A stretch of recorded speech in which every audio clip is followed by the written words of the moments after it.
အမှန်တန်လဲမှတ်သားကြကောင်းတယ်လူလောကလူငယ်လူရွယ်တွေအတွက်မတန်မတန်ဖို့ရှိတယ်သူပြောတာတော့ဒီ10ခုတဲ့အချက်10ချက်ကိုသူပြောမှာယာနိပုပ္ပိအကရိတဝါငယ်ငယ်တည်းဒါလှုပ်ထားမယ်အချက်10ချက်တဲ့နော်အဲ့ဒါတွေကိုမလှုပ်ဘူးဆိုရင်သပ္ပစ္စမနုတ္တပတိ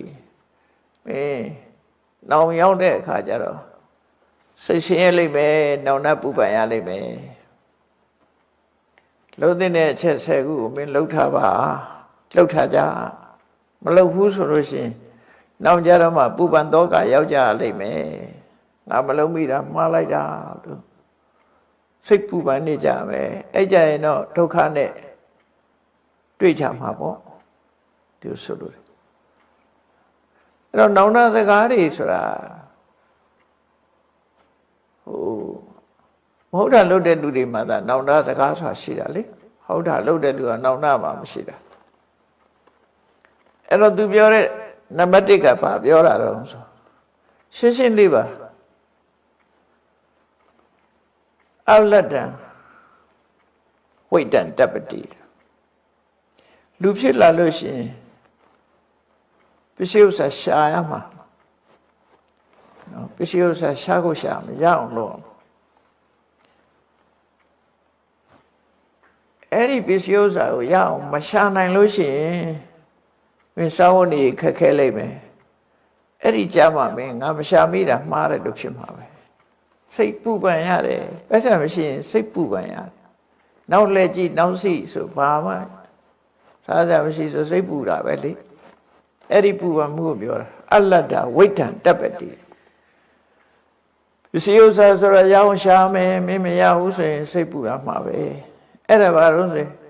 ပုပ္ပေအတ္တမုထာနိတံငယ်ငယ်တုန်းကကြိုးစားပြီးတော့ဝေကျေတနာတွေကိုရအောင်ရှာတယ်စုဆောင်ခဲ့တယ်စုရမယ်ငွေတွေစုလာခဲ့တယ်အဲ့ဒါတွေလှုပ်တဲ့လှုပ်ထိုက်တယ်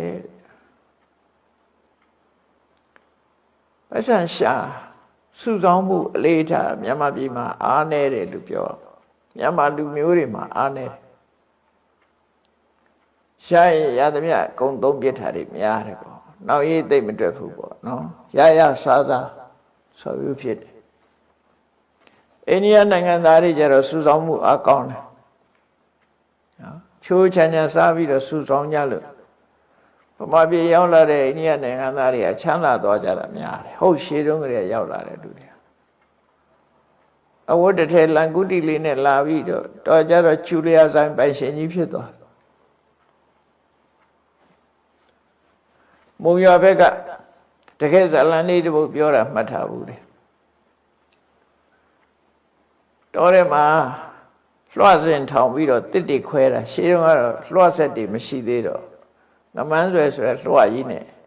ဆရာကအပေါ်ကတစ်တုံးပေါ်ကတပည့်ကဟုတ်မြေကြီးခြိုက်ထဲကဆရာ2ယောက်အဲ့ဒါတစ်တုံးခွဲကြတယ်အဲ့ဒီတုန်းကတစ်တုံးခွဲတဲ့အလုပ်သမားတွေမှာကလားတယောက်ပါတယ်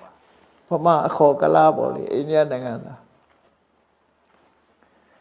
အဲ့ဒီဆရာလုပ်တဲ့လူကဗမာ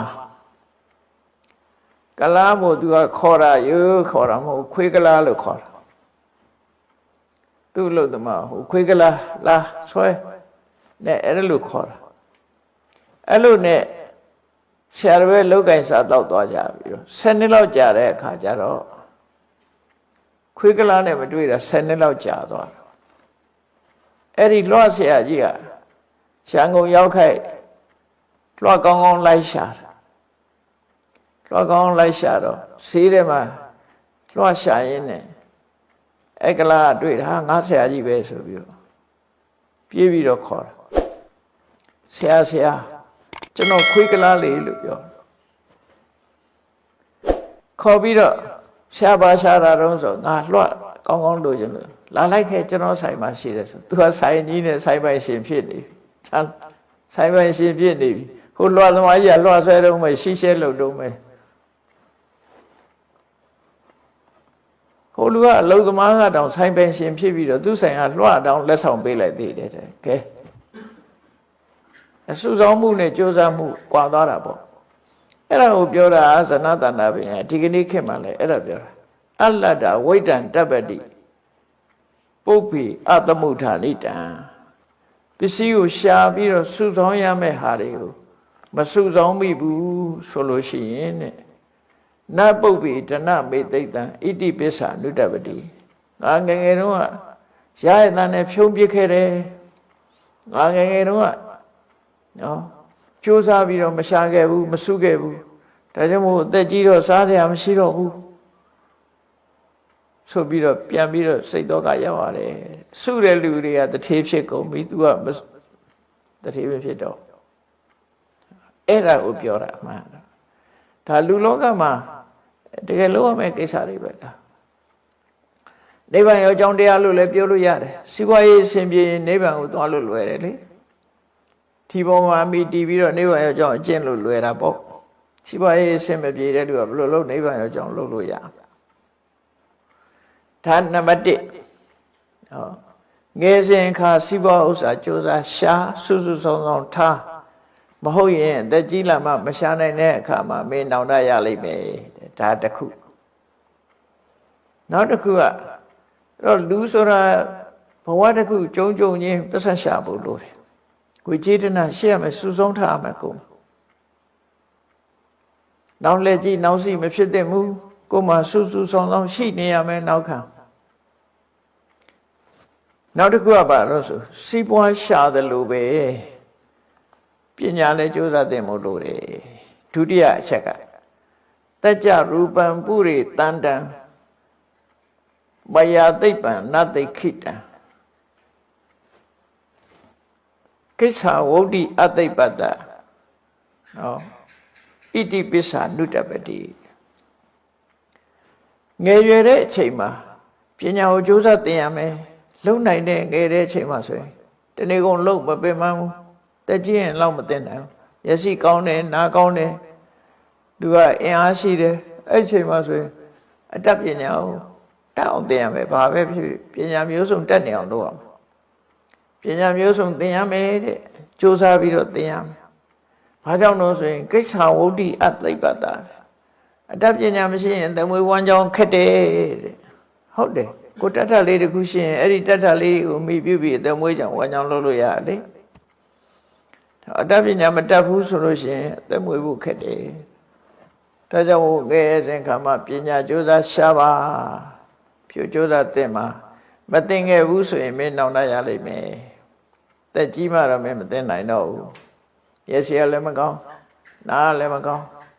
သူကလည်းသိမလုံနိုင်ဘူးဆိုရင်သွားပြီးအဲ့ကြဘာမှလည်းပညာမတတ်ဘူးဆိုသူကမှလည်းမခိုင်းတော့အဲ့ဒါဒုတိယအချက်အဲ့တော့လူလောကရောက်လာလို့ရှိရင်စနတနာမင်းလမ်းညွှန်ချက်ကဘာလို့ဆိုနံပါတ်1မင်းစီးပွားရှာစုစုဆောင်ဆောင်ထားနံပါတ်2ကမင်းပညာရှာပညာမျိုးစုံတတ်အောင်သင်ဟောဒီနှစ်ခုပဲဒါလူငယ်လူရွယ်တွေအတွက်အရေးကြီးဆုံးဆုံးမချက်ပဲဒါနော်တိုင်းသူပြည်သားတွေစီးပွားဥစ္စာရအောင်ရှာကြအတတ်ပညာတတ်အောင်သင်ထားကြကိုပညာနဲ့ကိုလှုပ်ရှားလို့ရမယ်ဒီနှစ်ခုအေးဟုတ်ပြီနောက်တတိယအနေနဲ့ဗာပြောတော့ဆိုကုတဝေထိပုရိအာသိပိတုနောပိဋ္ဌိမန္တိကောသန္ဒောသဖရုသောသပိဣတိပစ္ဆာဒုတ္တပတိလူဆိုတာစီပွားလဲရှာပညာလဲသင်အဲ့ဒီချက်မှာရိုးသားဖြောင့်မတ်ဖို့ကိုချင်းတရားကောင်းဖို့လိုတယ်တဲ့မရိုးသားတဲ့ဘုရားဘာတော့ဆိုရင်ပတ်စံမရှိတော့သူကပတ်စံရှာတယ်ဘာနဲ့ရှာတော့ဆိုကောက်ကျစ်ဆင်လဲတဲ့နည်းတွေနဲ့ရှာဟိုလူဆရာပတ်စံချီသွားလိုက်ပြန်မပေးဘူးဒီလူဆရာပတ်စံချီသွားလိုက်ပြန်မပေးဘူးနော်လိန်လေလှည့်ပြားတယ်ကုတဝေထိပုရိအသိကောက်ကျစ်ဆင်လဲတယ်အတုလုပ်ပြီးတော့ရောင်းတယ်ပတ်စံရှာတယ်ပြီးအဲကြတော့ပညာနဲ့ရှာတာမဟုတ်တော့ဘူးအတုနဲ့ရှာလိန်လေပြီးတော့ပတ်စံရှာပြီးတော့လူနှစ်ယောက်ကြားထဲမှာလည်းပဲခုခေတ်စကားနဲ့ဆိုရင်ဂျင်းထဲပေါ့ဟိုလူနဲ့ဒီလူမတက်အောင်လုပ်တာတော့ဒါတွေလည်းလုပ်တယ်ပိဋ္ဌိမန္တိကောတဲ့ သူများပိဋိမန္တိကဆိုတဲ့စကားလုံးကပိဋိဆိုတာကြောမန္တဆိုတာအသားလူတယောက်ရဲ့ကြောသားကိုစားတယ်လို့အဓိပ္ပာယ်ရတယ်တိုက်ရိုက်အဓိပ္ပာယ်ဒါပေမဲ့ဒါဣရိယံစကားပေါ့ပိဋိမန္တိကောဆိုတာဘာလို့ဆိုရင်နောက်ွယ်ကနေပြီးတော့တစိုးလက်ဆောင်ယူပြီးဒီလူကိုဒုက္ခပေးနေတာဒုက္ခဘာလို့ဆိုလို့ရှိရင်တရားဆွဲတဲ့လူတွေတရားဥပဒေနိုင်အောင်သူကမြောက်ထိုးပင်ကောလုပ်တယ်ဒီအမှုသူနိုင်အောင်လုပ်ပေးမယ်ဆိုရလူမျိုးပေါ့နော်သူကလို့ရှိရင်သူနိုင်အောင်လုပ်ပေးမယ်အမှုဘလောက်ပဲအမှုကထင်ရှားနေနေသူကနေပြီးတော့ခိုးလူဆက်ပတ်စံယူပြီးတော့သူနိုင်အောင်မျိုးစုံလုပ်ပေးတယ်ခုခေတ်ဆိုရင်တော့ဘာခေါ်တော့ခေါ်ရရှိတယ်လေငှားတာပေါ့လူငှားပြီးတော့လုပ်တာလေလော်ဘီဆိုတာလေလော်ဘီငှားထားတာပတ်စံပေးပြီးတော့သူနိုင်အောင်လုပ်တယ်လေအဲ့လိုလော်ဘီငှားပြီးတော့စားတဲ့လူတွေကိုပိဋိမန္တိကလို့ခေါ်တယ်သူများကြောကိုနောက်ကနေဗမာစကားကတော့နောက်ကျောကနေဓာတ်နဲ့ထိုးတယ်လို့ပြောတာဒီပါဠိကျတော့အဲ့လိုပါဠိစာပေမှာတော့အဲ့လိုမဆိုဘူးသူကဘာဆိုတော့ဆိုပိဋိမန္တိကောသူများကြောကုန်းကိုကြောသားကိုစားသူလို့ဆိုနောက်ွယ်ကနေပြီးတော့မတရားလုပ်ပေးတဲ့လူကိုပြောတာပတ်စံယူပြီးမတရားလုပ်ပေးတာဒါရလည်းရှိတာပဲခုခေတ်လည်းရှိနေတာပဲစံဒေါသပရုဒေါသပြီးတယ်ကိုမူရလည်းကြမ်းတယ်စိတ်ဓာတ်ကလည်းကြမ်းအဲ့တော့မဟုတ်တာဆိုအကုန်လုံးတယ်အဲ့ဒီမဟုတ်တာအကုန်လုံးတဲ့ပုဂ္ဂိုလ်ဟာလည်းပဲနောက်ဆုံးအချိန်ရောက်လို့ရှိရင်ငါမဟုတ်တာတွေလုပ်တယ်ဆိုပြီးတော့တေခါနေကြတော့စိတ်ပူပန်ရလိမ့်မယ်တဲ့အဲ့ဒီပုဂ္ဂိုလ်မျိုးဟာဒါမလုပ်သင့်ဘူးလို့ပြောတယ်နောက်စတုထအချက်ကလည်းတူတယ်ဒုစရိုက်နဲ့ဆိုင်တယ်လူတယောက်ဟာငယ်ရွယ်စဉ်အခါမှာကောင်းကောင်းမွန်မနေပဲနဲ့ပါဏာတိပါတိပုရိအာသိလှုပ်တော်စာပိအနာရိယောဘူတနာနာပစာယေတာဣတိပစ္စာနုတပတိအသက်အရွယ်ငယ်တဲ့ချိန်တော့ဆိုရင်တော့တော်ဆိုလဲတတ်လိုက်တာပဲလူသားရမယ်ဆိုလဲတတ်လိုက်တာနော်တတ်တယ်လှုပ်တော်စိတ်ဓာတ်ကကြမ်းတမ်းတယ်ရက်ဆက်တယ်အနာရိယောလူတော်လူကောင်းစိတ်မရှိဘူးလူစိတ်မရှိဘူးဘူတနာနာပစာရိတ်တံဆိုဘယ်သူမှကိမဆိုင်ဘူးအကျဉ်းတရားမေတ္တာတရားကင်းမဲ့တယ်ဗတ်စံပေးရင်တော့လှုပ်တာပဲဘယ်သူတတ်ဆိုရင်လည်းငှားရင်လိုက်တတ်တာအဲ့လိုပုဂ္ဂိုလ်မျိုးတွေအဲ့လိုလှုပ်ပြီးနောက်ချိန်ရောက်လာတဲ့အခါကျရင်တဲ့မနေရလို့သိတဲ့အခါကြလို့ရှိရင်သူလှုပ်ရက်တွေပေါ်မှာသူဟာဆင်းရဲဒုက္ခတွေရောက်တော့မှာပဲစိတ်ပူပန်မှုတွေဖြစ်တယ်ကိုလှုပ်တာကောင်းမှမကောင်းတော့နော်မကောင်းတဲ့အတွက်စိတ်ပူရတယ်အဲ့တော့ကိုချင်းတရားပြက်ပြားပြီးတော့ဒါစီးပွားရှာတဲ့ဤနှစ်ခုပဲနော်အာဂတိလိုက်စားပြီးတော့စီးပွားရှာတယ်မတရားနောက်ွယ်အနေပြီးတော့စီးပွားရှာတယ်နောက်သူများတဲ့တပ်ပြီးတော့စီးပွားရှာတယ်ကျန်တဲ့ရက်ဆက်တယ်ဘယ်သူပေါ်မှာကျန်တဲ့တရားမထားဘူးဆိုတာအဲ့ဒါတွေမလုပ်ပါနဲ့ဒါဒုစက်နှမျိုးကိုဒီမှာဖော်ပြထားပြီနောက်တစ်ခုကဘဟုတုဝတ္တတန္တိတုအနာပါတိတုအဋ္ဌိတုအနာပါဒာတုအဋ္ဌိတုပရဒရံအာတိဝိတံဣတိပိစ္ဆာနုတပတိနောက်ဆုံးချက်ကတော့ယောက်ျားတွေကိုအဓိကထားပြီးတော့ပြောတဲ့စကားတစ်ခုပေါ့နော်လောကမှာတဲ့အမျိုးသမီးအိမ်တော်မရှိတဲ့အမျိုးသမီးတွေအများကြီးရှိတာပဲတဲ့အဲ့တော့အိမ်တော်မရှိတဲ့အမျိုးသမီးနဲ့ဒီမနေပါပဲနဲ့အိမ်တော်ရှိတဲ့အမျိုးသမီးကိုသွားပြီးတော့ဖောက်ပြန်တဲ့သူတွေပရဒါရပေါ့နော်